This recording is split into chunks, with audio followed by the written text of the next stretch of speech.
All right, everybody, this is Dan. Hope everybody's having a good October 5th because this is the fifth day of our exploration of the Friday the 13th and Nightmare on Elm Street films. And the next film, chronologically speaking, in our series is Friday the 13th, The Final Chapter. Or, you know, just the next one because there's more. There's a bunch of these. I'm going to be going over this series for another 15 days here after this. There's a lot of them. Anyway, I forgot to mention in the last video that there was a kill count in Friday the 13th 3D of 13 if you include the unborn child that Jason murders when he murders his mother. I mean, not Jason's mother, but the unborn child's mother. So it could be a she. I don't really know. It's not discussed all that much. It's just kind of mentioned sort of, haphazardly at the beginning when the kids are in a van and heading off to the lake. Anyway, this one, I might as well say it right now, a kill count of 14. Okay, so 9, 13, 14, let's see here,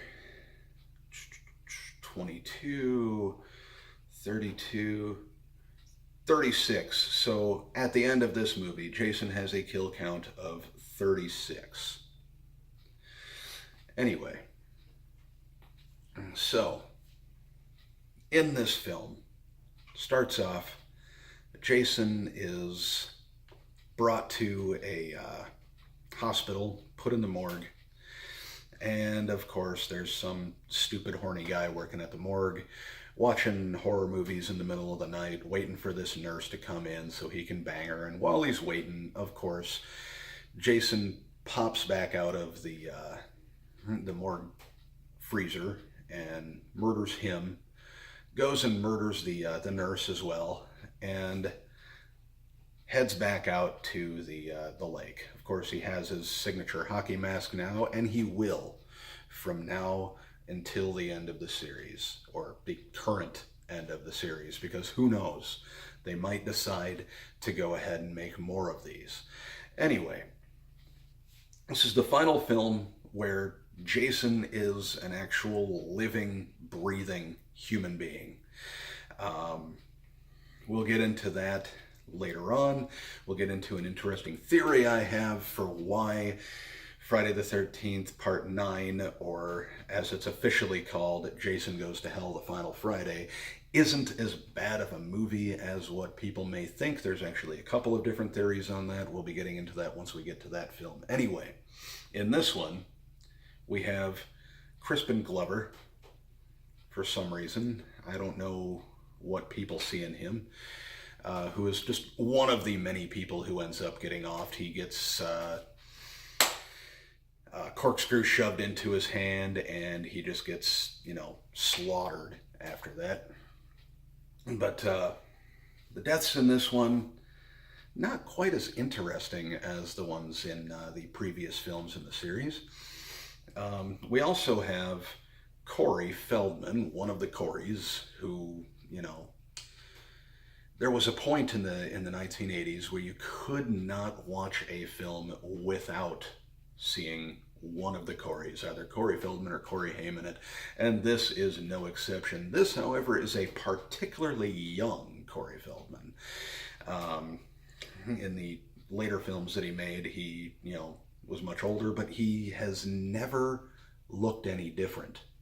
I think maybe all of the drugs that he does just sort of, preserve him somehow. And when he dies, probably 3 years from now from an overdose, he's still going to look exactly the same way that he did in this film, just taller and far less mentally capable. Anyway, so he plays the young Tommy, who for the next 3 films is sort of the, protagonist of the series. It's one of the first times I've seen, aside from the original Evil Dead trilogy, where a man, a male character, is actually the protagonist and the lone survivor or whatever of a horror film. Most of the films during this time, it was a female, a scream queen, they used to call it, and probably still do. I don't know, what the modern lingo is. Anyway, so yeah, if people were ever looking, in modern day for strong female heroes, well, look no further than almost every single 1980s horror film. In fact, like I mentioned in our first video, the first film had not only a female protagonist, but also a female antagonist. Both were pretty strong female characters. The antagonist, Pamela Voorhees, was, killing people to honor the memory of her lost child, Jason. And our protagonist was, I don't know, she was afraid of everything that was going on, but she hacked Pamela Voorhees' head clean off with a machete. That's no simple feat, okay? So yes, powerful female characters abound in 1980s, 1990s horror films in these various series. And also in the Halloween series as well. Anyway, we're not going to be getting into the Halloween series this Halloween, unfortunately, but we will probably next time. Anyway, so we have all of these different films, and they're all just kind of cookie cutter versions of each other from here on out.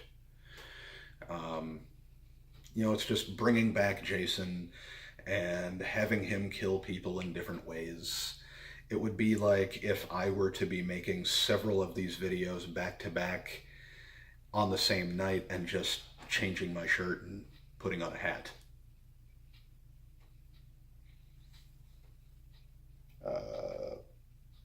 So anyway, we've got Jason killing off tons of people, and Tommy, who is our hero in this film and the next two in this series. And Tommy, as a young boy, loves special effects makeup and things like that. And ultimately, what it comes down to is, at the very end of this movie, Tommy ends up finding a picture of Jason Voorhees and doing some effects makeup, shaving his head and everything to look like younger Jason. And when Jason breaks into his house attempting to kill his sister and him, he just sits there, holding a blade and says, hey, Jason, don't you remember me? Don't you remember when you were me? Et cetera, et cetera. And it just kind of like stuns Jason for a little bit. And he eventually just, hacks at him and kills him. But while he's sitting there hugging his sister, he ends up looking down and noticing that Jason moves ever so slightly. And he just grabs a blade and starts hacking away at him, screaming, die, die, die, die, die. And the message is meant to get across that Tommy has sort of lost his mind and become completely psychotic. And our final scene shows him, still with all of his, hair gone and everything, going up and hugging his sister in the hospital, and then just kind of looking at the camera, and it just pauses right there and starts up the creepy music and the credits. Not a bad installment in the series, all in all, and it was really genuinely meant to be the final chapter, much like the last one was. But again, obviously it wasn't. Like I said, a kill count of 14 in this one, and one of those actually is Tommy's mother, who walks outside of the house and just sort of like gasps, and then it cuts to something else. So you're not really sure at that point if she has died, because it doesn't actually show it on film. However, if you actually watch the next film, it mentions that, well, Tommy himself mentions that his mother was killed. So, because of the confirmation that his mother was in fact killed by Jason in the next film, there you go. That's confirmation. That makes it 14, but only 13 actually shown on screen. And then, of course, Tommy killing Jason, but that one doesn't count because that wasn't Jason himself. So, all in all, Jason has a total kill count of, I gotta do the math again, let's see, 13 and 9 is 22, and then 32, 36. So Jason has a total kill count of 36 so far in these films because he wasn't the killer in the first one.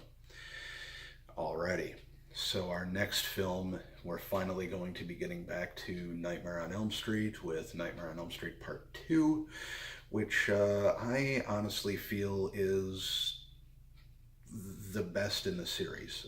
A lot of people disagree with that, but I will explain my reasons why tomorrow. Have a good day, folks.